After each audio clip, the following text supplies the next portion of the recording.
Hello everyone, my name is Cyrus S. Penosilla from DSIT AIT 2-2. Yung po natin is how to install the SAMP.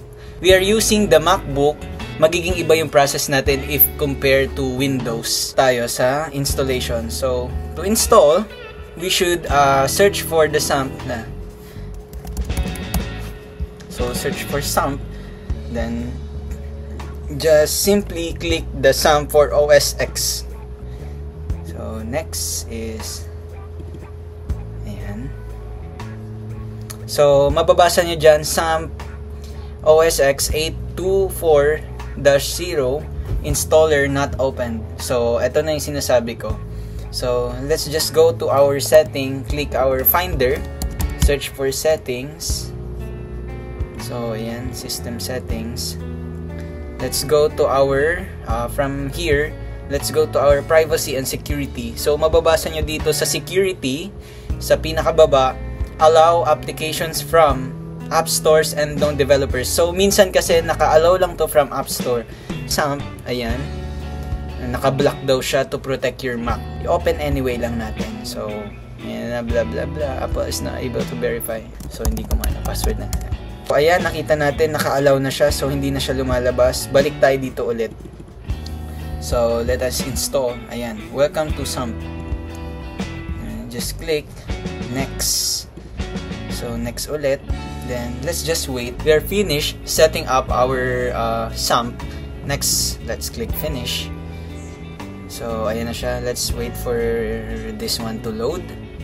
So, before anything else, ayan, kasi naka-stop pa siya. So, start lang natin si MySQL database and si procftpd. So, iba po siya kapag nasa Windows kayo So, it won't be the same. Kaya, ayun. So, ayan, gumana na. Naka-green na siya. So, running na po yung dalawa. Let's go to our Chrome. And let's check if talagang gumagana na siya. So, just type, ayan, naka-highlight naman na localhost and phpMyAdmin. So, ayan, gumagana na po siya. Then, paano natin malalaman na talagang na connected na siya sa system ng PC natin or ng laptop? For SAMP ulit, ayan, balik tayo sa file ng SAMP. Then, to our htdocs, let's create our file.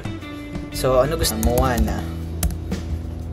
Diyan natin ngayon i-insert yung gagawin nating. So, dahil wala tayong Notepad nga, Notepad++, gagawin natin siya ngayon sa Visual Studio Code. Create a new file or text file. Let's select the PHP. So, ayan, para siyang elephant, guys. This is the format of the code. So, let's just copy and paste. So, the echo is parang kung baga sa Java, this prints the output. So para lumabas yung output natin na hello PHP. So ayan, gaya sa usual na ginagamit natin, open si HTML body, then PHP ilalagay natin dito, then parang compacted lang siya sa loob. Then ito mention the echo. Then kung ano yung sasabihin natin. So ayan, hello PHP. So, let's just save the file. So, di ba nga kanina? So, eto. Nakay Moana tayo. So, lagay na natin dito. Then, after that, balik tayo dun sa file. Ayan. Sa SAMP. After that, kay Moana, just rename to index. Sorry. It should be small letters. Check ulit natin kung talagang lalabas na siya. So, para naman makita natin yun, imbis na phpMyAdmin ang search natin, so let's just type kung ano yung file name natin. It is Moana, di ba? Na natin kung gagana. So, ayan. Gumana na po siya. So, thank you so much for watching and I hope you subscribe to my channel. So, may channel talaga ako pero hindi ko na ipapakita. So, yun lang po. Thank you so much. Bye-bye.